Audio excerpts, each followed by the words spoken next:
Moçada, agora eu vou fazer com vocês aqui a correção do exercício número 4. Conforme vocês podem observar, é dado para a gente que um raio de luz se propaga do meio 1, tá? Aqui o meio 1, cujo índice de refração vale raiz de 2. Então a gente sabe que o índice de refração aqui desse meio é raiz de 2. Para um outro meio 2, seguindo a trajetória indicada na figura. Determine o ângulo limite para esses par de meios. Eu tenho o índice de refração do meio 1, mas eu não tenho qual é o índice de refração do meio 2. Eu sei que ele entra com um ângulo de 45 graus e ele sai com um ângulo de 30. Para que ocorra ângulo limite, ele tem que estar indo do mais refringente para o menos refringente. Então eu preciso saber qual é o índice de refração do meio 2 para saber se esse meu ângulo limite está vindo do meio 1 para o meio 2 ou do meio 2 para o meio 1. Então, primeiro eu vou achar qual é o índice de refração do meio 2. Aí eu vou vir aqui, aplicar a fórmula do Snell-Descartes, N1 sobre seno de I é igual a N2 vezes o seno de refração. N1 é o meio da onde ele vem. Ele vem desse meio 1, onde o índice de refração é raiz de 2, com um ângulo de 45 graus, então aqui eu tenho seno de 45, passa para o meio 2, que eu não sei qual é o índice, com um ângulo de desvio, ele desviou e se refratou a 30 graus. Nós sabemos que seno de 45 graus é raiz de 2 sobre 2, e também que seno de 30 graus é igual a 1 meio. Fazendo essas contas aqui, eu sei que raiz de 2 vezes raiz de 2 é raiz quadrada de 4, e raiz quadrada de 4 é 2. 2 vezes 1 dá 2, é igual a N2 vezes meio. Aí a gente vem aqui, ó, corta e corta o 2, vai ficar N2 vezes 1 dá N2, é igual a 2.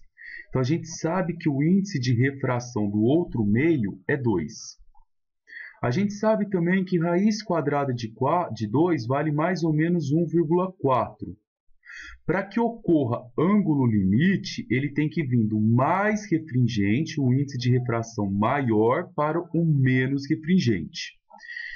Então, para eu descobrir o ângulo limite para esses par de meios, ele tem que vir do positivo para o negativo. Então, o raio luminoso tem que vir de baixo para cima. Agora, vamos fazer aqui o que vai acontecer no ângulo limite.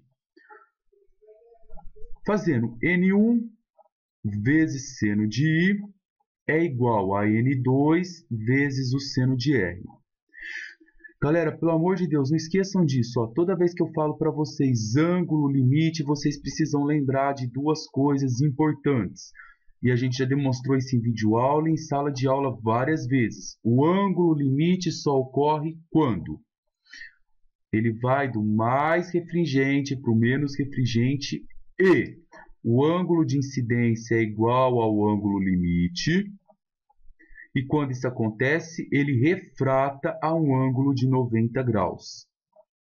Tá aí. N1 agora é o meio da onde ele vai sair. Como ele tem que vir do mais refringente para o menos refringente, ele vai sair do meio 2. No meio 2, então eu tenho aqui o meu índice de refração do meio 2, a gente já descobriu e vale 2. Qual é o ângulo que eu tenho que colocar aqui nesse meio 2? Qual é o valor desse ângulo? Para que, quando ele for passar para o meio 1, ele venha com 90 graus, ou seja, para que ele atinja o limite dele. É isso daqui que a gente quer descobrir. Então, o nosso seno de incidência agora vai ser o seno limite, que é igual ao meio 2. Quando ele for para o meio 2, ele vai pegar esse aqui, ó, raiz de 2. E toda vez que eu tenho seno limite, o meu ângulo de refração é sempre 90 graus. Então, vai ficar seno de L, que é o seno limite, é igual a raiz de 2 vezes seno de 90, raiz de 2 vezes 1, dá raiz de 2 sobre 2. qual o valor do L que eu coloco aqui para que o seno dê raiz de 2 sobre 2? Então, o L tem que ser igual a 45 graus.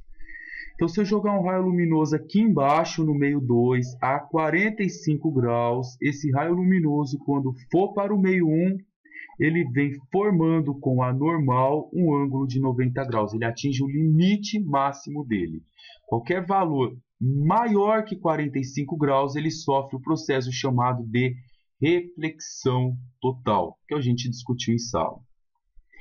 Aquele abraço, espero que tenha ficado bem compreendido esse exercício.